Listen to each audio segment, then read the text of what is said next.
கர்த்தருக்கு ஸ்தோத்திரம். இறையியல் பாடத்தை கற்று வருகிறோம். அந்த வரிசையில் சுவிசேஷ பணி என்கிற தலைப்பிலே கடந்த வகுப்பிலே கற்றோம். அதனுடைய தொடர்ச்சியாக சுவிசேஷ பணி என்கிற பாடத்தினுடைய தொடர்ச்சியை இன்றைக்கு நாம் பார்க்கிறோம். சுவிசேஷம் ஏன் சுவிசேஷ பணி அவசியம் என்று 2 காரணங்களை கடந்த நிகழ்ச்சியிலே பார்த்தோம். 3வது காரணம், அது நம்முடைய கடன், நம்மேல் விழுந்த கடன் ஆகும். ரோமர் 1 அதிகாரம் 14 வசனம் 15 வசனம், கிரேக்கருக்கும் மற்ற அந்நியருக்கும் நான் கடனாளியாக இருக்கிறேன். இந்த சுவிசேஷத்தை பிரசங்கிப்பதற்கு நான் கடனாளியாக இருக்கிறேன் அப்படின்னு சொல்கிறான். கிரேக்கருக்கும் மற்ற அந்நியர்களுக்கும் ஞானிகளுக்கும் மூடருக்கும் நான் கடனாளியாய் இருக்கிறேன். ஆகையால் ரோமாபுரியில் இருக்கிற உங்களுக்கும் என்னால் இயன்ற மட்டும் சுவிசேஷத்தை பிரசங்கிக்க விரும்புகிறேன். நான் ஏன் சுவிசேஷத்தை பிரசங்கிக்கிறேன் அப்படின்னா, அது என்னுடைய கடன். நான் சுவிசேஷத்தை சொன்னாதான் என் கடன் தீரும். அது என்மேல் விழுந்த கடன். கடன் அப்படின்றது அது நிச்சயமாக அதை செலுத்தி தீர்க்கணும். அது ஒருத்தர் இறந்துட்டா கூட சில நேரங்களில் போய் இறுதி சடங்கு நடக்கும்போது போய் கடன்காரங்க நிற்கிறாங்க. எங்களுக்கு இவ்வளோ கடன் தரணும், அதுக்கு வாரிசுகள் பதில் சொல்ல வேண்டும் என்று. கடன் வாங்கினவர் இறந்துட்டா கூட இறுதி சடங்கு துக்க வீட்டில் போய் சில நேரங்களில் சில கடன்காரர்கள் நின்று விடுகிறார்கள். ஏன்னா கடன்றது கடைசி வரைக்கும் ஒருத்தன் மேலே இருக்கு. அவன் கடன் வாங்கிட்டானா, அது பேங்க்கில் வாங்கினாலும் சரி, அது தனிப்பட்ட ஒரு இடத்துல வாங்கினாலும் சரி, நிறுவனத்தில் வாங்கினாலும் சரி, அது அந்த கடன் வாங்கினவருடைய தலைக்கு மேலே இருக்குது. ஒருவேளை அவரால் கொடுக்க முடியாமல் போயிட்டாலும் சரி, கடன் கொடுத்தவர் அதை கேட்காம விட்டுட்டாலும் சரி, உள்ளத்துக்குள்ளே உறுத்திக்கிட்டே இருக்கு. நம்ம கடன் வாங்கினோமே, திருப்பி கொடுக்கலையே அப்படின்னு ஒரு உறுத்துதல் உள்ளுக்குள்ளே இருந்துக்கிட்டே இருக்கு. அந்த மாதிரி தான் சுவிசேஷம்.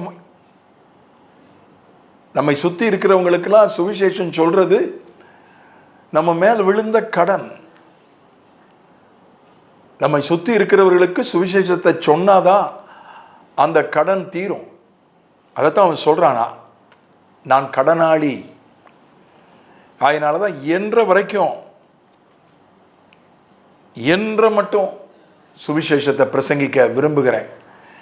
நம்மால் முடியாத ஒரு அளவுக்கு, முடியாத விதத்தில் நம்ம பிரசங்கம் பண்ண முடியாது. சுவிசேஷத்தை பிரசங்கிப்பதுனா நான் போய் யூடியூப்பில் போய் என்ன மாதிரி டிவியில் எல்லாராலையும் பிரசங்கிக்க முடியாது.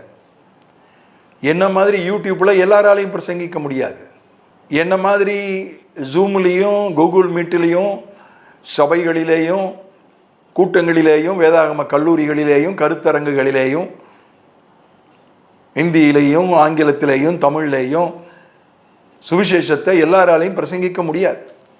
ஏனென்றால் நான் ஊழியக்காரன். எனக்கு அப்படிப்பட்டதான ஒரு வாய்ப்பை ஆண்டவர் கொடுத்திருக்கிறார், அப்படிப்பட்டதான கிருபைகளை கொடுத்திருக்கிறார். அதனால் அது நான் என்னால் இயன்றது நான் செய்கிறேன். எல்லாராலையும் முடியாது. யூடியூப் வேண்டாம், கூகுள் மீட் வேண்டாம், ஜூம் வேண்டாம், சபை வேண்டாம், மேடை வேண்டாம், பீடை வேண்டாம், மைக்கு வேண்டாம். 1 to 1 முடிஞ்ச வரைக்கும் நண்பர்கள், உறவினர்கள், அன்றாடு சந்திக்கிறவர்கள்,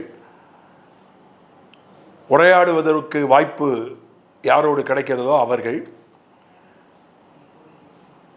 நமக்கு தெரிஞ்ச ஒரு சுவிசேஷத்தை சுருக்கமாக அவங்களுக்கு சொல்லலாம். அப்போ தான் கடன் தீரும். நமக்கு சுற்றி இருக்கிற, நமக்கு தெரிஞ்ச ஒவ்வொருவருக்கும் நம்ம கடன் பட்டிருக்கிறோம். அவங்களுக்கு சுவிசேஷத்தை சொன்னாதான் நம்ம கடன் தீரும். ஆண்டவருடைய நாமத்தையாவது சொல்லிடணும். என்னுடைய வகுப்பு தோழை, பள்ளி தோழை, ஒரு நல்ல பொறுப்பில் நன்றாக படித்து மத்திய அரசாங்கத்தில் மிக நல்ல பொறுப்பில் இருந்து ஓய்வு பெற்றார். இப்போ தான் ஓய்வு பெற்றார். அதற்கென்று ஒரு சிறிய நிகழ்ச்சி வச்சுருந்தாங்க. என்னை ரொம்ப நேசிப்பார். குறிப்பாக என்னுடைய எழுத்துக்களை ரொம்ப நேசிப்பார். நான் பள்ளிக்கூட நாட்களிலே கவிதை எழுதுவது உண்டு. என்னுடைய கவிதையை ரொம்ப நேசிப்பார். நான் எல்லா நிகழ்ச்சிக்கும் போக முடியாது. அவருடைய 51வது பிறந்த நாளுக்கு என்னால் போக முடியல. அதுக்கு ஒரு சின்ன நிகழ்ச்சி வச்சாங்க. நான் வெளி மாநிலத்துக்கு ஊழியத்துக்கு போயிட்டேன். என்னுடைய வீட்டு நிகழ்ச்சிக்கெல்லாம் வருவார் அந்த வகுப்பு தோழர். அதனால் நான் ஒரு சின்ன வாழ்த்து கவிதை வாட்ஸ்அப்பில் எழுதி அனுப்பினேன். அதை பிரிண்ட் போட்டு அதை லேமினேட் பண்ணி வீட்டில் வச்சுருக்கிறார். அந்த அளவுக்கு என்னுடைய எழுத்துக்கள் பிடிக்கும், என் மேலே அன்பு. அதனால் இந்த ரிட்டையர்மெண்ட்டு நிகழ்ச்சியில் ஒரு சின்ன வாழ்த்து கவிதை எழுதலாம், வாழ்த்து மடல் கொடுக்கலான்னு முடிவு பண்ணி எழுதினேன். கடைசியில் அதை எப்படி முடித்தேன்னா, வாழ்க அப்படின்னு முடித்து, என இயேசுவிடம் பிரார்த்திக்கும் பிரைட் கென்னடி அப்படின்னு எழுதி அதை வாழ்த்து மடலாக தயாரித்து அவர் கையில் கொடுத்தேன்.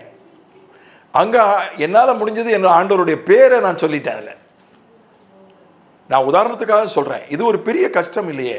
அவர் கிறிஸ்தவர் கிடையாது. நான் கிறிஸ்துவனுடைய அடியான், கிறிஸ்துவனுடைய ஊழியக்காரன்னு அவருக்கு நல்லா தெரியும். என்னுடைய பிரசங்கத்தெல்லாம் அவர் கேட்குறாரு.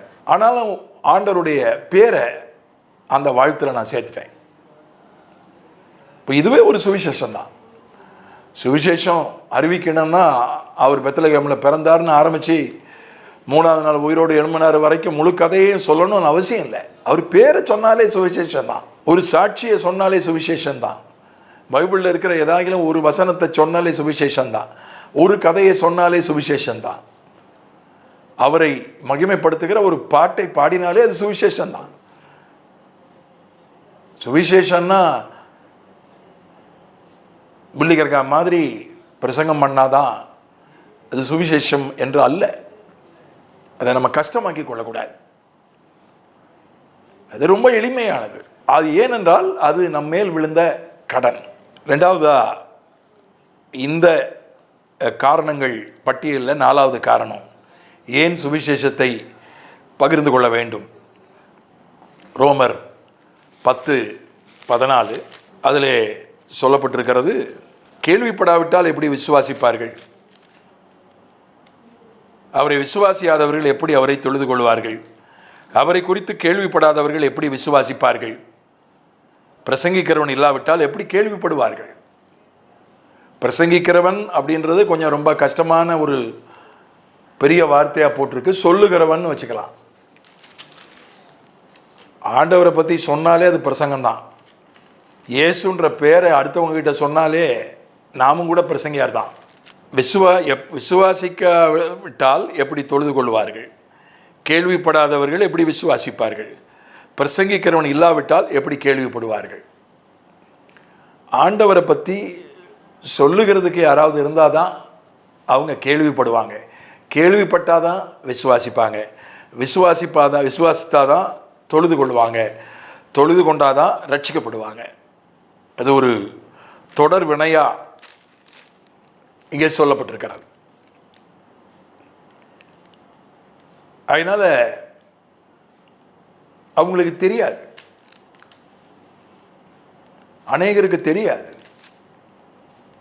சுவிசேஷம் தெரியாது, நற்செய்தி தெரியாது. அதை சொல்லணும். சொன்னாதான் கேட்பாங்க, கேட்டாதான் நம்புவாங்க, நம்புனாதான் ஆண்டவரை ஆராதிப்பாங்க, ஆராதிச்சாதான் ரட்சிக்கப்படுவாங்க. இப்போ அதுக்கு ஆரம்பம் என்ன? யாராவது சுவிசேஷத்தை சொல்லணும். மருந்து யார் வேணாலும் சொல்கிறோம் இல்லையா? இந்த மாதிரி ஒரு டாக்டர் இருக்காரு, இந்த மாதிரி ஒரு மருந்து இருக்கு அப்படின்னு யார் சொன்னாலும், நாகமான் வீட்டில் வேலை செய்கிற ஒரு சிறுமி சொன்னான். எங்க நாட்டில் ஒரு தீர்க்கதரிசி இருக்கார், அவர்கிட்ட போனால் சுகமாயிரும். அவ வயசுல சின்னவா மட்டும் இல்லை, தோற்கடிக்கப்பட்ட நாட்டை சார்ந்தவள், அடிமை போன்றவள், அவள் யோசிக்கலை, எங்கள் நாட்டில் ஒரு தீர்க்கதரிசி இருக்கிறான்னா நாங்கள் அந்த நாட்டை தானே தோற்கடித்தோம், அந்த நாட்டில் இருந்தானே உன்னையே நாங்கள் அடிமையாக கொண்டாந்துருக்குறோம், அந்த தீர்க்கதரிசியால் உன்னையே காப்பாற்ற முடியலையே, ஓ நாட்டையே காப்பாற்ற முடியலையே, என்னையா சுகமாக்க போகிறாரு, இப்படிலாம் கேட்பாங்களே அப்படிலாம் அவன் யோசிக்கலை. அவள் ஊதுற சங்க ஊதிட்டா. எங்கள் நாட்டில் ஒரு தீர்க்கதரிசி இருக்கிறார், அங்கே போனால் சுகமாயிரும்யா, இந்த தோல் வியாதி சுகமாயிரும். நாகமானுக்கு சொன்னான், மனைவி கிட்ட சொன்னான், மனைவி நாகமான்கிட்ட சொன்னான், நாகமான் ராஜா கிட்ட போய் சொன்னான். ராஜா கடிதம் கொடுத்தாரு இஸ்ரவேல் ராஜாவுக்கு. இஸ்ரவேல் ராஜா அதை படிச்சுக்கிட்டு அதை தவறாக புரிஞ்சுக்கிட்டாரு. ஆனாலும் அந்த செய்தி தீர்க்கதரிசி எலிசாவுக்கு போச்சு, இங்கே அனுப்பி வைங்கன்னாரு. எலிசா யோர்தானில் மூழ்க சொன்னார், நாகமான் மூழ்கினார், வியாதி சுகமாச்சு.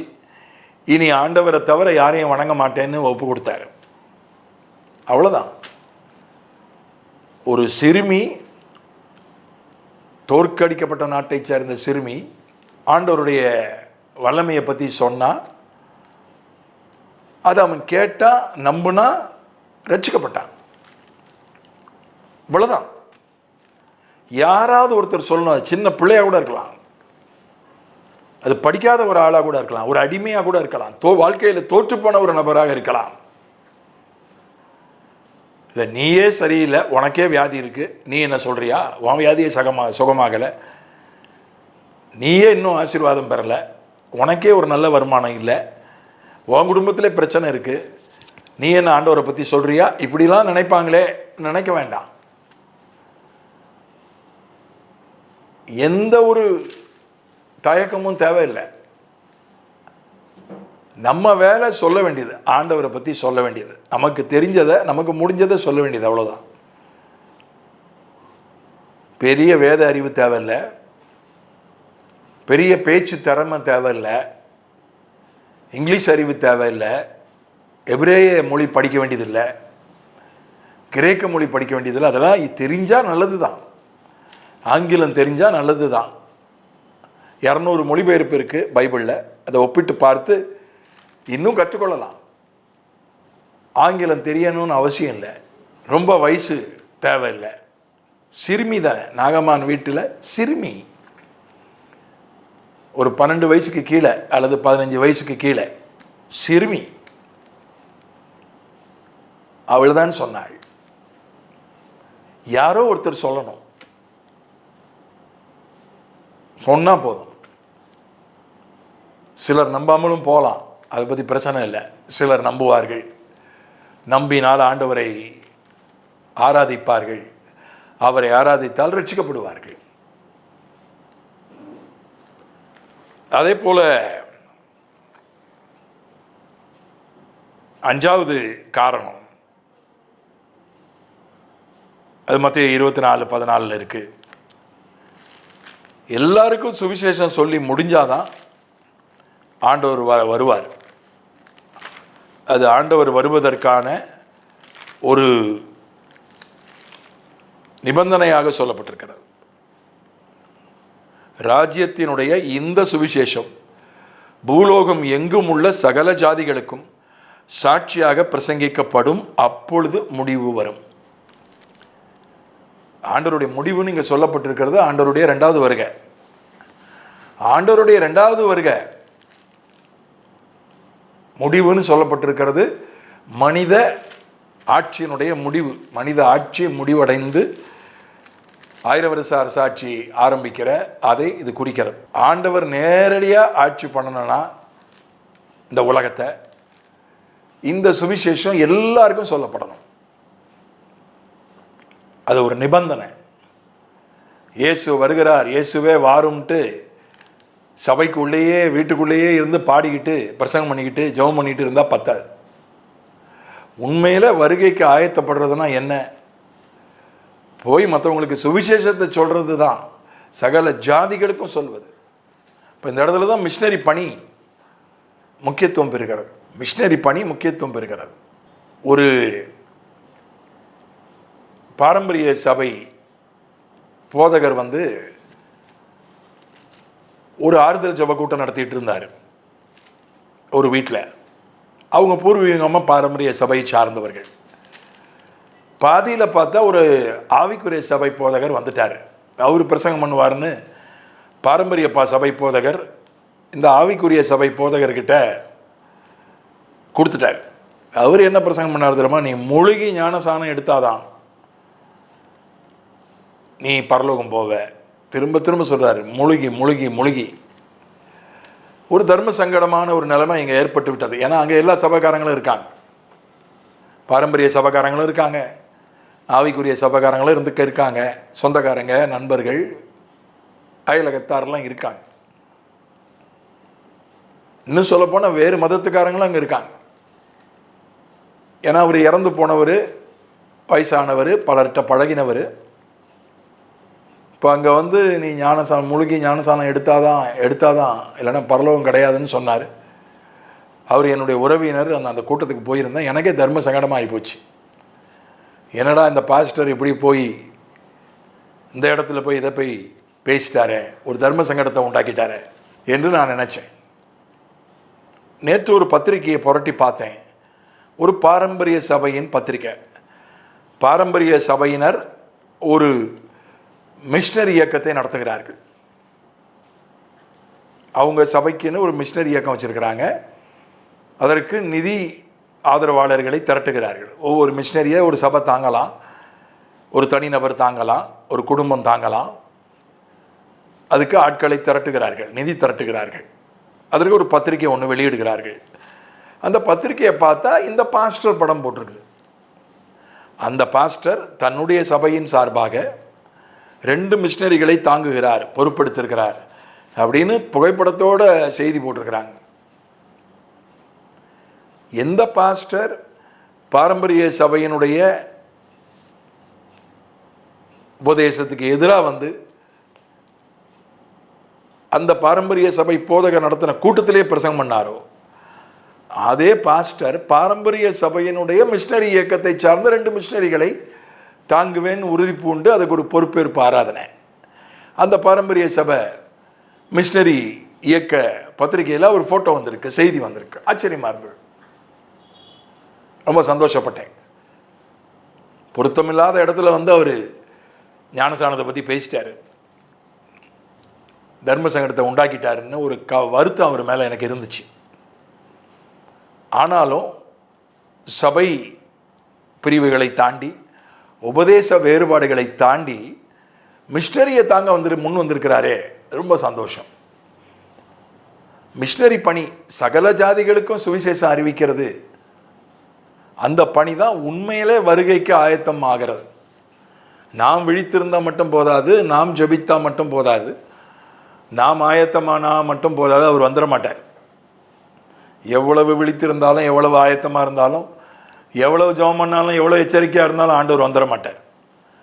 சகல ஜாதிகளுக்கும் சுவிசேஷம் அறிவிக்கப்படும். அப்பொழுது முடிவு வரும். அது மார்க்கிலையும் அப்படி தான் போட்டிருக்கு. மார்க் 13:10 அங்கே போட்டிருக்கு, முந்தி சுவிசேஷமானது சகல ஜாதிகளுக்கும் பிரசங்கிக்கப்பட வேண்டும். இந்த வருகை இயேசு வர்றதுக்கு முன்னால் இந்த மனித அரசாங்கம் முடிவடைகிறதுக்கு முன்னால் முதல்ல எல்லா மக்கள் குழுக்கும், எல்லா மக்கள் இனங்களுக்கும், எல்லா மக்கள் குழுக்களுக்கும், எல்லா மொழி பேசுவோருக்கும் சுவிசேஷம் அறிவிக்கப்படணும். இதுதான் மிஷனரி பணி. எல்லா மக்கள் கூட்டத்தையும் மிஷனரி பணி போய் சென்றடைந்தால்தான் ஆண்டவர் வருவாரே தவிர, எவ்வளவு நம்ம கொட்டடித்தாலும், எவ்வளவு அந்நிய பாஷை பேசினாலும், எவ்வளவு ஆவியில் நிரம்பினாலும், எவ்வளவு உபவாசம் இருந்தாலும் ஆண்டவர் வரமாட்டார். ஆக வருகையை நிகழ்த்துவது சுவிசேஷ பணியினுடைய ஒரு நோக்கம். சுவிசேஷம் ஏன் அறிவிக்கப்படுகிறது? வருகை சம்பவிக்க வேண்டும். இயேசுவை மறுபடி வர வைக்கிறது எது? சுவிசேஷ பணி தான். இந்த சுவிசேஷ பணி முழுமடையாவிட்டால் இயேசு வரமாட்டார். அது வரைக்கும் அது தாமதமாகும். நம்ம கையில் தான் இருக்கு. சுவிசேஷத்தை அறிவிக்கிறது நம்ம கையில் தான் இருக்குது. இயேசு திரும்ப எப்போ வருவார்ன்றது நம்ம கையில் தான் இருக்குது.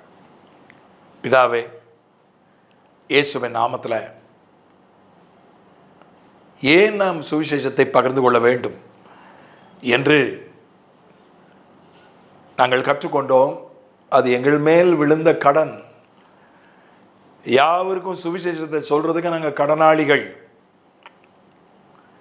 எப்படி நாங்கள் இஎம்ஐ கட்டுறோமோ, மாதம் மாதம் கடன் தவணை கட்டுறோமோ, வீட்டுக்கு, வாகனத்துக்கு, மற்ற கடன்களுக்கு, அந்த மாதிரி நாங்கள் உறவினர்களுக்கு, நண்பர்களுக்கு, தெரிந்தவர்களுக்கு சுவிசேஷத்தை அறிவிக்கிறது எங்களுடைய கடமை என்பதை உணர செயல்பட உதவி செய்யும். மட்டுமல்ல, நாங்கள் சொன்னாதான் கேட்பாங்க, நம்புவாங்க, ரட்சிக்கப்படுவாங்க. சொல்றதுக்கு யாராவது வேணும். சின்ன ஒரு பொண்ணாக கூட இருக்கலாம், படிக்காத ஒரு பொண்ணாக இருக்கலாம், வேலைக்காரியாக இருக்கலாம், அடிமையாக இருக்கலாம், தோற்று போனவளாக இருக்கலாம், அகதியாக இருக்கலாம். யாராவது ஒருத்தர் சொல்லணும். அது நானாக இருக்கலாம். யாராவது ஒருத்தர், என்னை போல யாராவது ஒருத்தர் ஆண்டவரை பற்றி சொல்லணும். சொன்னாதான் நம்புவாங்க, நம்பினாதான் ரட்சிக்கப்படுவாங்க. ஆகவே ஜனங்க ரட்சிக்கப்படுறதுக்காக நாங்கள் சொல்லித்தான் ஆகணும். எங்களுக்கு உதவி செய்யும். வருக எல்லா மக்கள் கூட்டங்களுக்கும், எல்லா மொழி பேசுவோருக்கும், எல்லா இனக்குழுக்களுக்கும் சுவிசேஷம் சொல்லப்பட்ட பிறகுதான் அவன் அதை ஏற்றுக்கொள்றானோ இல்லையா, ரெண்டாவது கேட்குறானோ இல்லையா, ரெண்டாவது அவன் ரட்சிக்கப்படுறானோ நம்புறானோ, அதெல்லாம் அடுத்த விஷயம். சுவிசேஷம் சொல்லப்படணும். எல்லா மக்கள் குழுக்களுக்கும் சொல்லப்பட்ட பிறகுதான் வருக வரும், இயேசு வருவார். ஆகவே வருகைக்கு ஆயத்தப்படுவது என்றால் சுவிசேஷத்தை சொல்வதுதான், மிஷனரி பணிதான், சுவிசேஷ பணிதான். நாங்கள் எங்களால் இயன்றவரை சுவிசேஷத்தை சொல்லி வருகையை துரிதப்படுத்த எங்களுக்கு உதவி செய்யும். இயேசுவின் மூலம் பிதாவே, ஆமென்.